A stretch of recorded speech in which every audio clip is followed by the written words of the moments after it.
And now, let me set the stage for the performance. I would like to invite you all to imagine. Imagine that you are overhearing a conversation in a lawyer's office somewhere in the middle of America. Ladies and gentlemen, I present to you our special guest, Michael Milligan.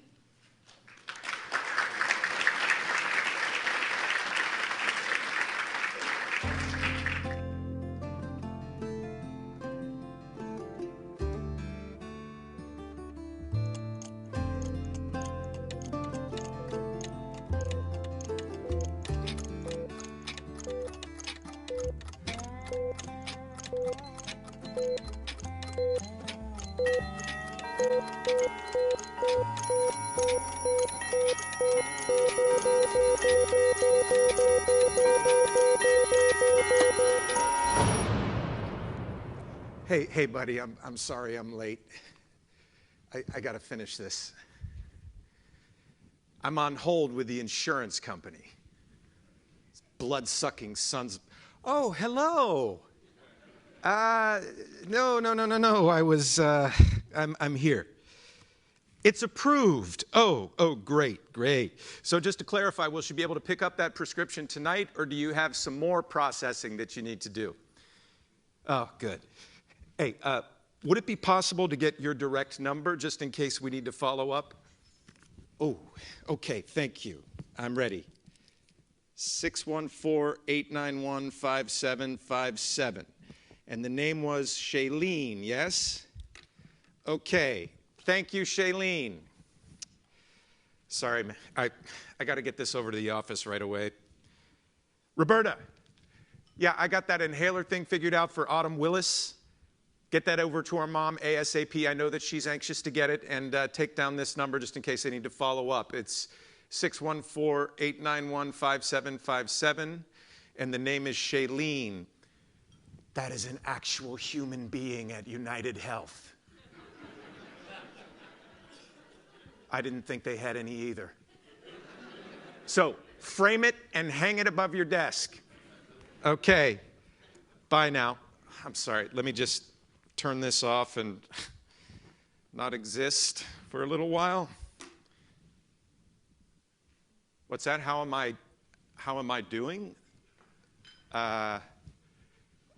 It's just, God, I can't remember the last time someone actually asked me that question. How are you feeling today, doctor? Well, I'm having a little nagging crucifixion feeling all over my body, but other than that, I'm well, thanks. No, I'm just kidding. But seriously, thank you for squeezing me in so last minute. And again, I am sorry that I'm late. Oh, no, it was nothing serious. Well, nothing any more catastrophic than usual, I should say. Just sort of a geriatric rugby match in the hallway. Started out as a little argument between Mr. Robinson and dear old Mrs. Lott about who was first in line. Things were backed up because Mrs. Mackin was there first thing in the morning, and I've told Roberta, don't ever bring Mrs. Mackin in first thing in the morning because she always has this list that she would like to discuss.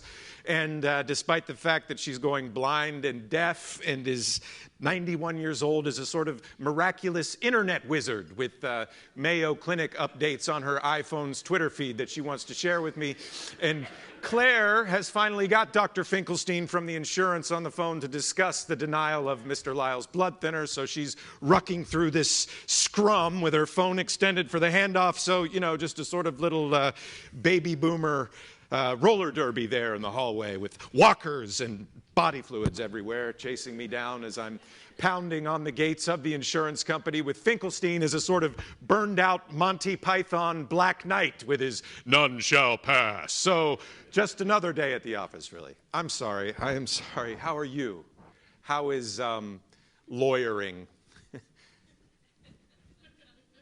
Good. That's, good for you. Maybe I should go back to law school now that I'm finally paying off my med school loans.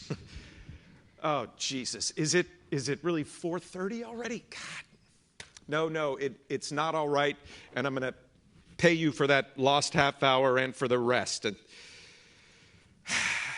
You know, back when you were first thinking about it, I said to myself, law school, God, who wants that? That's nothing but pushing paper all day. Turns out that's all I'm doing half the time, but now I envy you. At least you get paid by the hour. Me, I get piecemeal by the visit. Oh, I know. That's my incentive to work harder and faster and be more efficient. Oh, sure. All of that free market hocus pocus works great for the butcher and the baker and the smartphone maker, right? Gets us more pork chops and bread and iPhones for cheap. But for the amputator of legs, the prescriber of pills, the prober of prostates, what is it that we are making more of exactly? Health? I mean, no, just think about it from my perspective for a moment, yeah? Imagine that you come to me for a visit. You got a problem. You want to tell me about it so that we get to the root of it together. But now imagine that no matter how long you blab on, that I'm going to get, say, $30 when that pie is all sliced up.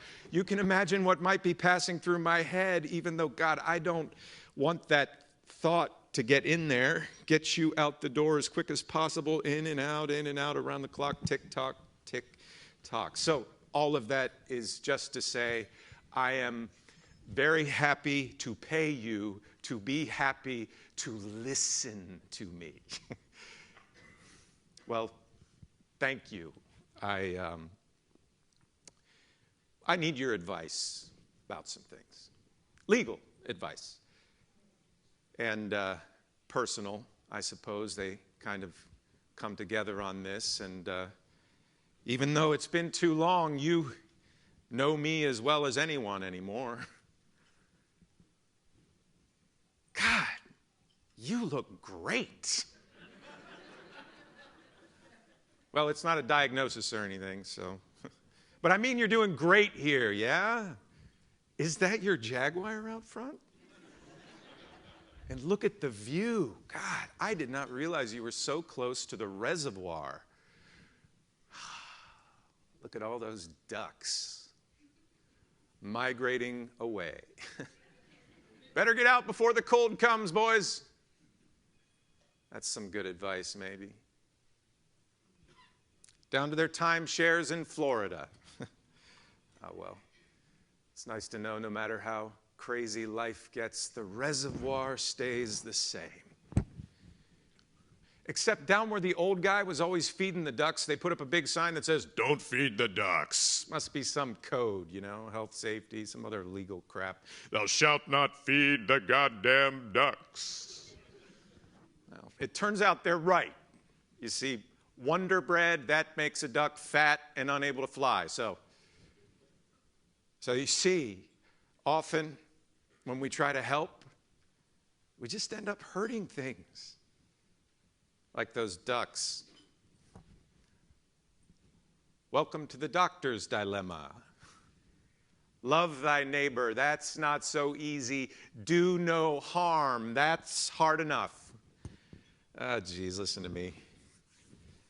Really babbling. Avoidance and denial. Oh yeah, I deal with those all day with my patients. Doesn't make it any easier when it's yourself. All right, I have this, oh God, it's embarrassing, and it's nothing. The lawyer representing the ER down in Florida, he says that it's nothing. One of my patients, and look, I hardly even call him that. He never follows up on his appointments anyway. I prescribed him something for his blood pressure. Yeah. He's down at his timeshare. He gets a bad headache at the beach. He ends up in the ER with his blood pressure going through the roof. So here's what I make out from the ER lawyer's notes. The brand name of his blood pressure med is Cardizem. So they ask him what he takes, and he says Carmidin. So the ER doc's like, Coumadin? Yeah, Coumadin. For what? For my blood.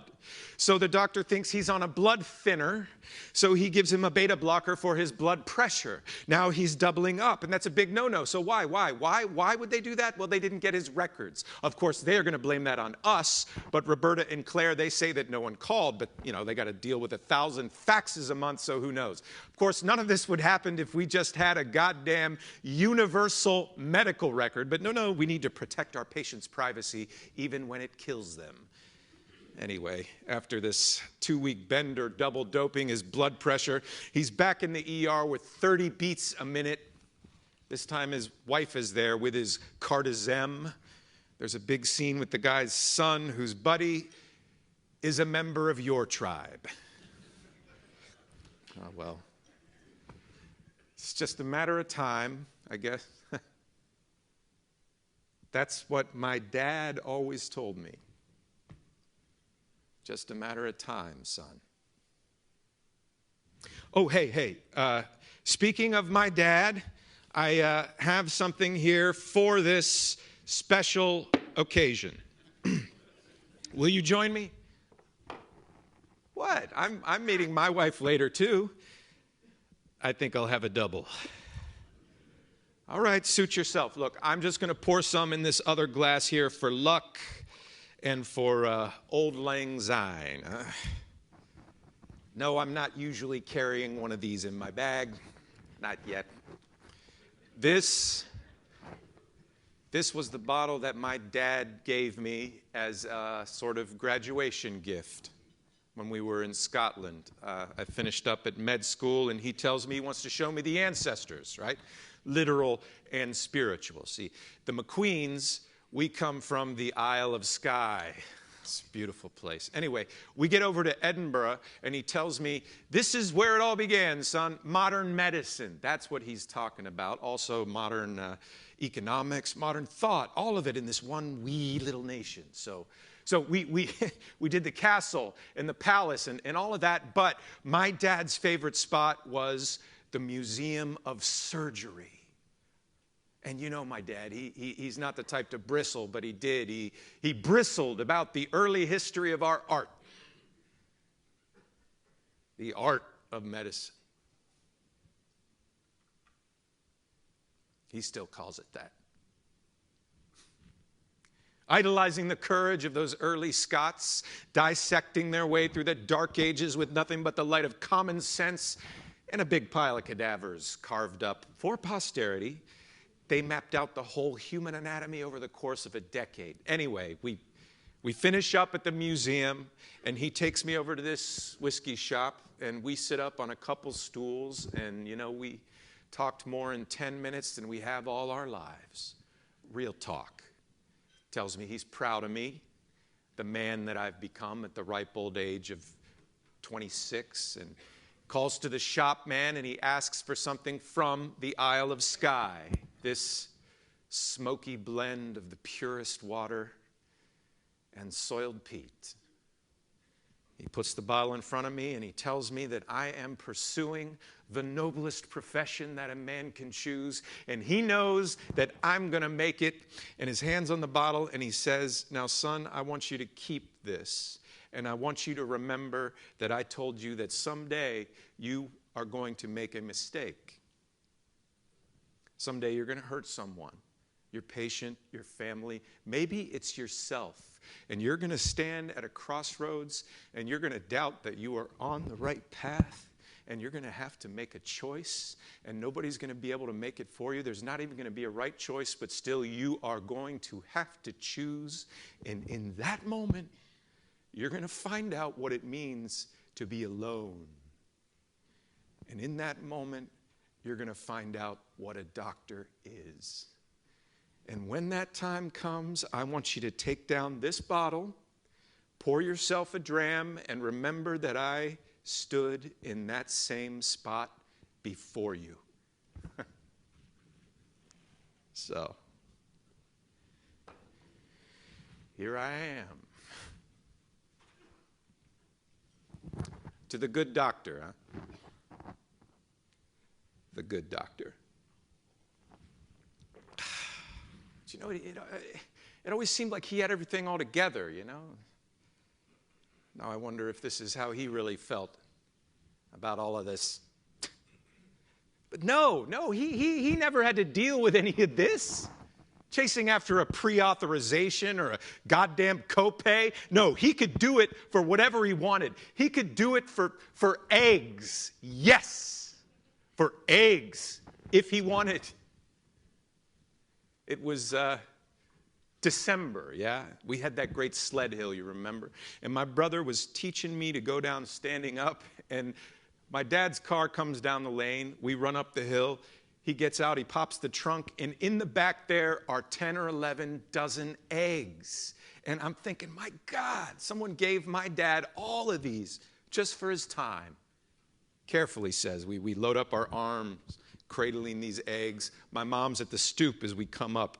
Oh, where'd all those come from, she says. Mr. Auburn, he says. What for? Mrs. Auburn. Oh, is she all right? She's fine now. She had a little bit of a scare. Oh, what was it?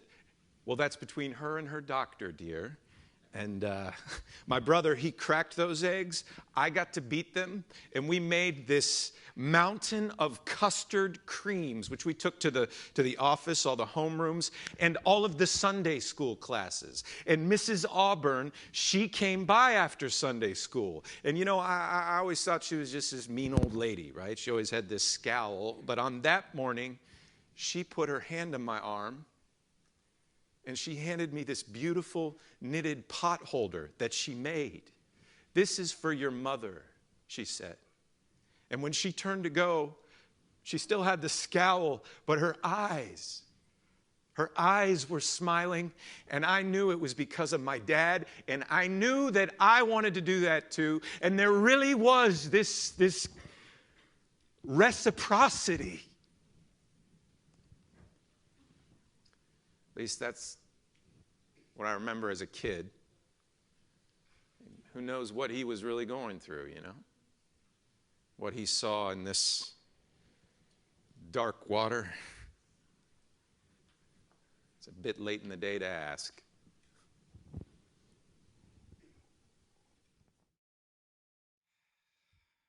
That kind of reciprocity is gone now. What's needed is something not human. Something to walk into the room, offer a sympathetic antenna, and scuttle out and forget and repeat 25 times without reflection. Got to have a drink or two to get back to myself. And when I do, it just blows my mind. The expense, the waste of it, these armies of insects battling over bills. I mean, you got to go back to Stalin for this kind of bureaucracy, but Americans, we don't mind a gulag as long as it's privately run. You know, I was in France a couple summers ago with Kate. Costly form of couples therapy, airing out our differences over the Michelin menus of the world's most romantic vistas.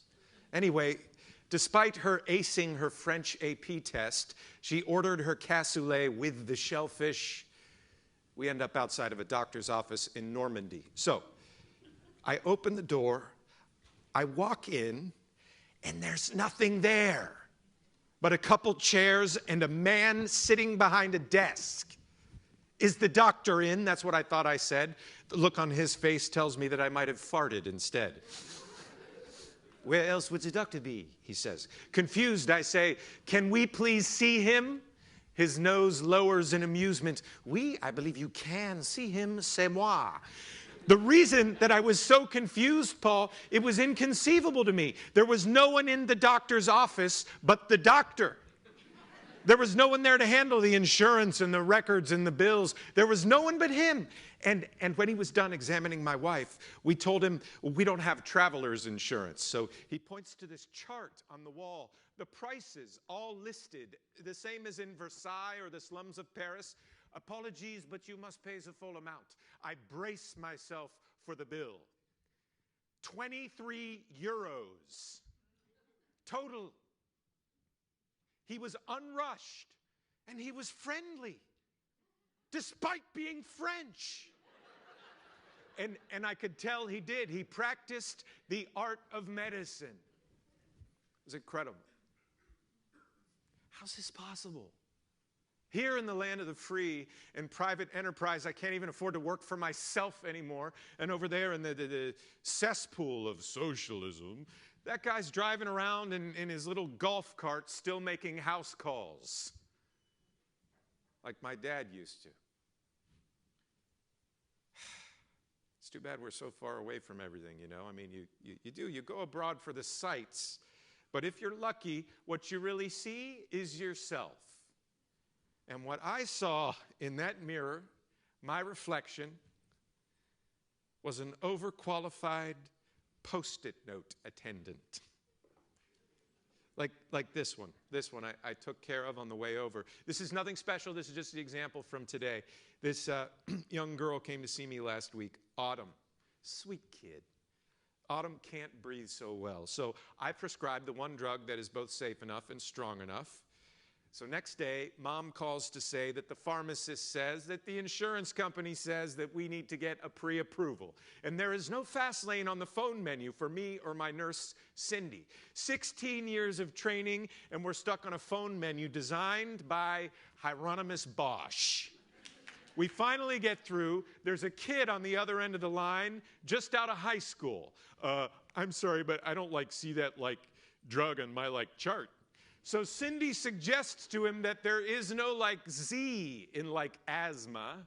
So she's put on on hold to speak to, oh my God, one of the creatures that they have over there, some burned out MD who has gone over to the dark side. Anyway, at the end of this superfluous ritual, the week of me paying Cindy to wait on hold and then me on hold on the car, they approved the drug, right? Hey, we won the battle. But no, because this is a war of attrition, my friend. And they taught me a lesson. Yeah, if I want it, I got to want it really bad because they're going to make it hard for me every step of the way. And sometimes I'm not going to step up to the plate, not because it's not medically necessary, but because I'm just too goddamn exhausted to deal with it.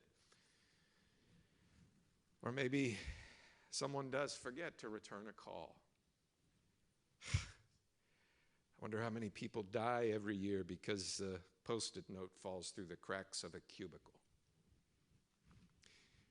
And Cindy's got more important things to do, like medicine, for example. And I don't have time. I can't afford to hire another nurse, so I get the Bluetooth hooked up in my Lexus to help out with these pre-approval calls to and from work, 45 minutes a day, on hold mostly, cultivating my appreciation for the musical stylings of Kenny G and Yanni.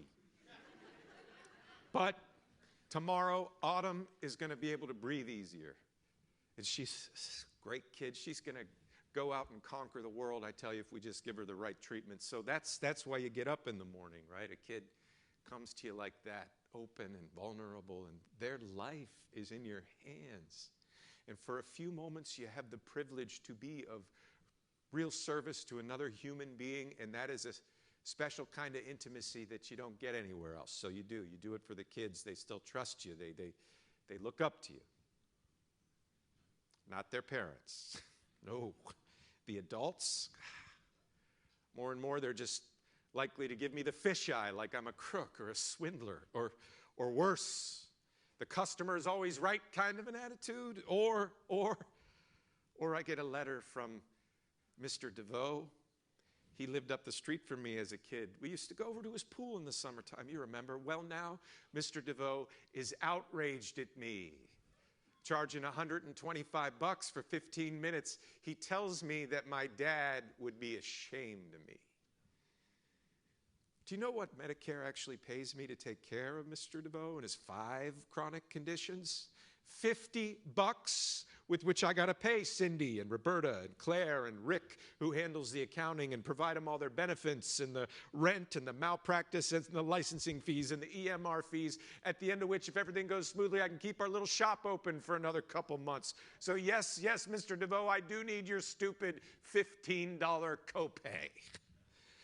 Oh, God, Paul, I am a lousy businessman. Never wanted to deal with any of that. So I was the first one to sign up for the computer, the electronic medical record, digitizing everything. That was supposed to take care of all that business side of things. But no, no, no, no. I can spend half my day inside of that thing. They have codes in there for 14 different kinds of ankle sprains, for God's sake. 3 kinds of injuries from flaming water skis. Not to mention the tendinitis that I've developed trying to find the proper code for Mrs. Mackin's dire encounter with her vacuum cleaner. If I don't find that exact code, I don't get paid for my efforts. I used to look at faces, now screens. I heard the patient's voice. Now there's a whole chorus of whispers in the room with me. So how am I supposed to? My dad always said that medicine is a trust that you have to earn by listening. But how can I through the whispers and the click, click, click, tick, tick, tick? You know, since he retired, I have spent a lot of time looking through my dad's old accounts. And, you know, he made twice as much for a basic visit. And he lived a comfortable upper middle class life. That's how I grew up. That's what I'm used to. So if I want to live like that, I got to see twice as many people. The MBAs, the bureaucrats, they love that. That's efficiency, right? But no, it isn't efficient because I don't have any time to think. I don't get paid for that. And it takes time to put things together up here, but where's the code for that? How do you measure that? There are some values that can't be measured. That when you measure them, you distort them. And all that measuring, it doesn't make me a better doctor. It just means more paperwork, which means more overhead, which means more patience, which means less time, which means, yeah, maybe somebody might fall through the crack. And I'm the one who's got to live with that. If God help me, something should happen. And I don't want to get any more of these letters from you guys. So now if someone complicated comes in at all, I don't have any time to think about it. I just got to punt them out to the specialists for their merry-go-round of EKGs, MRIs, CTs, all the various ATMs of the hospitals and the large physician groups. And all this while, I've got a flood of people coming in with this nasty chronic stuff, most of which is preventable. And I know if I had the time to know them, not just their parts, but who they are, I could. So why don't I make the time to do it right? I'm a kid with his fingers in one of those Chinese traps. Everyone's pulling at my elbows. 46 years old, finally paying off my student loans just in time to start saving so that my son can go to Stanford or Yale or wherever he wants. And why shouldn't we eat out if we want? I've earned it. And why shouldn't I get to drive a nice car? And you know what? Mexico is kind of a dump these days. Why shouldn't we get to vacation in the Seychelles? These are the compensations that I enjoy, I suppose. Denied the possibility of integrity. And when I look ahead, Paul, I don't see a light. I see a gaping black hole of baby boomers demanding the all-you-can-eat buffet of care. But who's going to care for them? Huh? Who's going to listen to them? Oh, there'll be an assembly line, sure. There'll be probes and scans and procedures and intubations and electric jolts and cutting and dissecting and beautiful machines to keep them going in the end, slowly turning them into the image of themselves, beautiful, efficient, mindless machines for making money. Oh, God. How did I get this way? I used to be so, I'm ashamed, Paul, of my cynicism. If I could open myself up and cut it out, I would. But that is an operation not taught in medical school. Looks like some kind of form letter, you know? Lynch and Crabtree, those are their actual names. Some paralegals filling in the blanks. I'm just spaghetti on the wall to them. They're going after the hospital, so they figure they might as well shake my tree too. My deductible is $5,000, so they think I'd rather just pay them the hush money. But to hell with them. Sending that guy to my office in his gray suit, making my patients nervous. Do you do this kind of thing? Good. Makes you nervous, someone snooping around your closet. Every doctor has a closet, believe me. If you work for the hospital, they take care of this kind of thing. Hospital's got a whole army of lawyers. So that brings me to my second piece of business. I have this offer from the hospital to sell my practice. Just be an employee, you know, stop fighting everything. I haven't told anyone, so I think Kate will be pleased. More stability, benefits, regular hours, but my dad, he's not going to understand, you know? I mean, he built our practice. All of those years of trust just, shoo. Well, maybe I should just wait until he, no, he's doing fine. He's in assisted living since he fell. It's a great place. It's over on Sawmill. It's like summer camp all year round. You wouldn't believe the late blooms of chlamydia going on over there.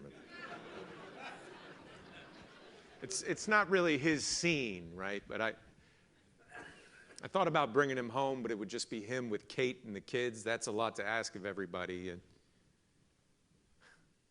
is that your recent picture?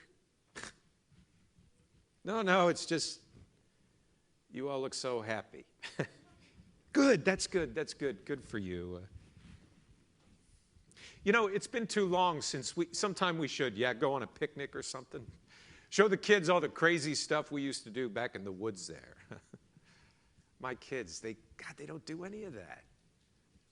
She's got them more regimented than me. They've got their piano lessons and their Mandarin lessons and lacrosse and robot camp. I don't know if that's where they make the robots or they're turned into them, but she's researched it. It's the right kind of camp for her Ivy League campaign. I don't know sometimes, you know, building out a 10-year-old's resume. I mean, God forbid they end up merely middle class, right? What she doesn't realize is that we are, all of us, in the precarious middle class now, unless you're a billionaire or a hospital executive. Oh, geez. Listen, how's this going to work? I'm not even working over there yet. I'm already complaining about them. But anyway, I want you to take a look at their offer here, the contract. See this guy that I know in Houston. He sold his practice to the hospital, starts working there, and the guys upstairs start writing him about his productivity. Yeah, they want him, he spends too much time with his patients. They want him to churn the widgets out faster. So, you know, a little more time goes by. They let him go.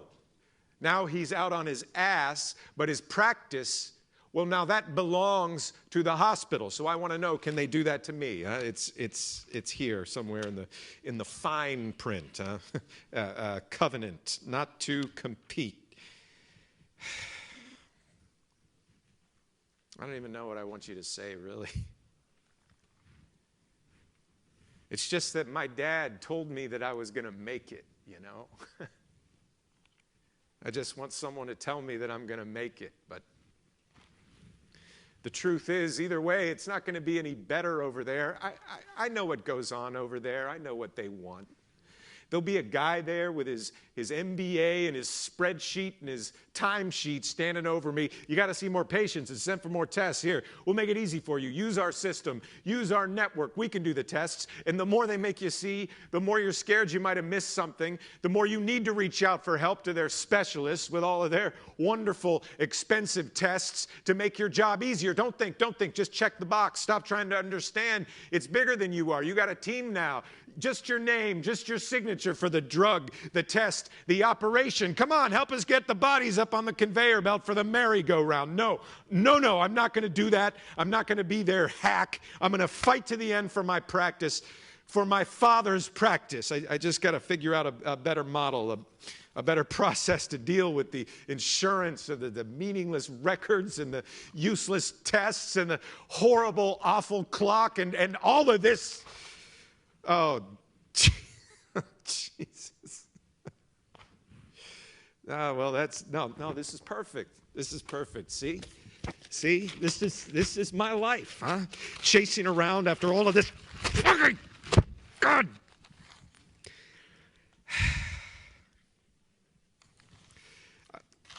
I'm fine. Yeah, no, I'm fine. I'm fine.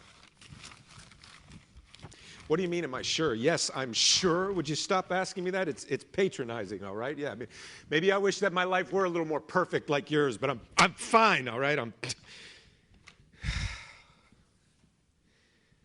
I'm sorry. You're my friend.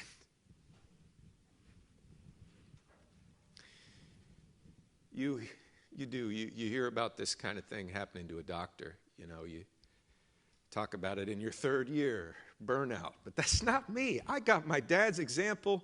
He never lost. Yeah, well, things aren't the way they were for him. Don't get me wrong. I'm not some kind of depressive, but God, yes, Bill, this is really happening to you. Sometimes on a 25-patient day, I sit at my desk and I eat my 8-minute lunch and I look at that pile of forms and folders and reports. I got a mountain of refills and labs to be checked for side effects. Got one hand on hold with WellPoint while the other is emailing my wife an affidavit about why I'm not more present in our marriage. And yes, in the middle of all this, I see the open window and we are up there on the 5th floor, and it's not that I want to harm myself, it's just that all this shit will disappear if I just climb out.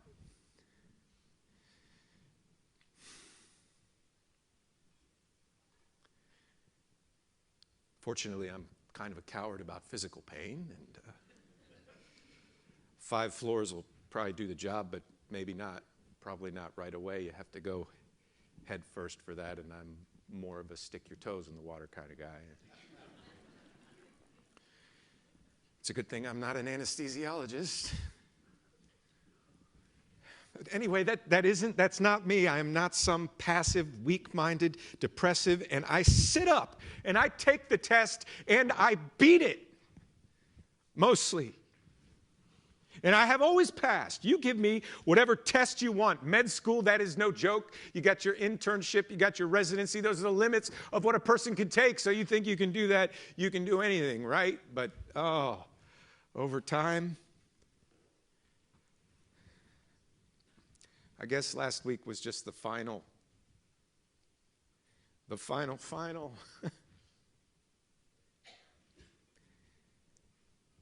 nothing special about the day, really. Just a man named Ralph.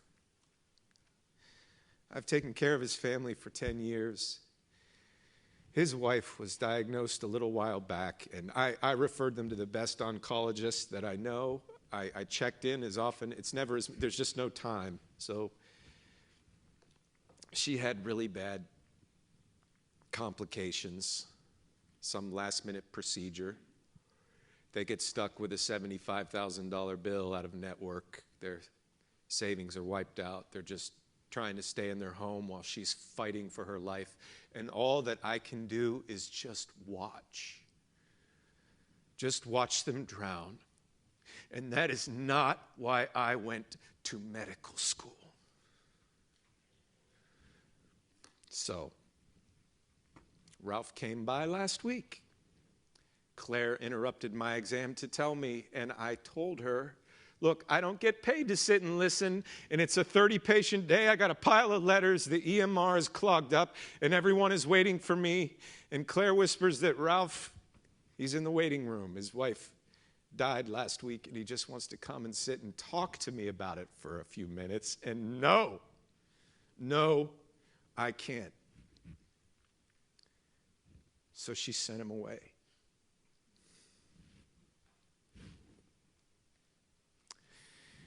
I've been the man's doctor for 10 years. I didn't have 10 minutes to give him so he could tell me that his wife died. I don't have any goddamn time. No. That's not it. I don't have any, I can't feel anything anymore. And I haven't passed the test.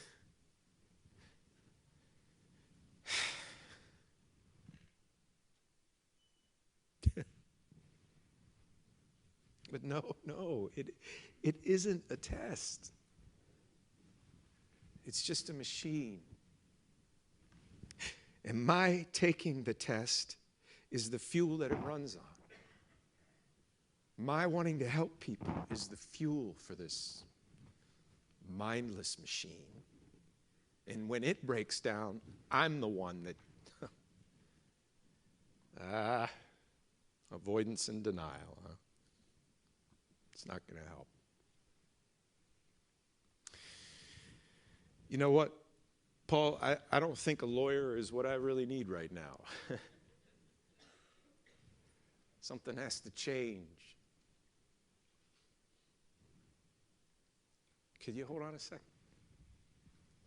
Something I got to do.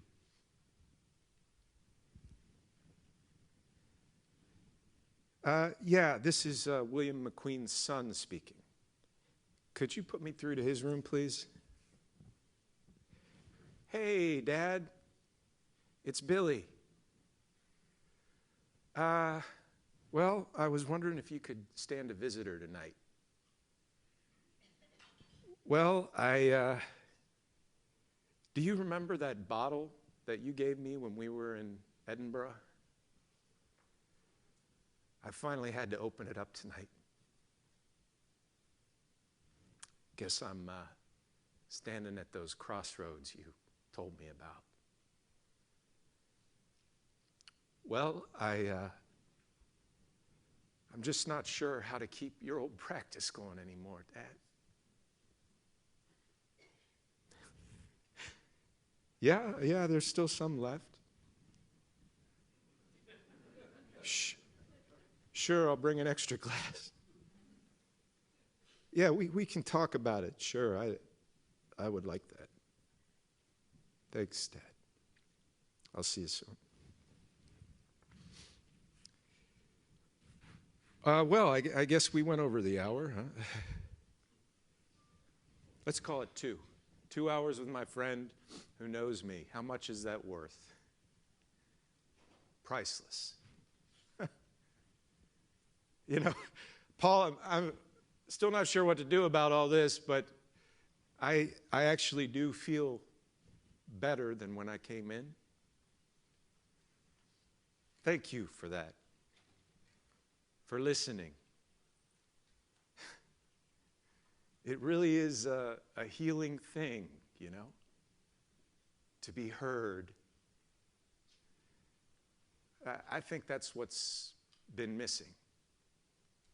What I want from my patients, what I want to give to every one of my patients. I got to figure out how to do that again. I think I'll go down to the reservoir for a little bit. Walk it off with the birds. You'll look down and the man with the ducks will be me. See if I can get my wings working again. Get up there into the blue. Look down for a little bit. I think I can remember the way.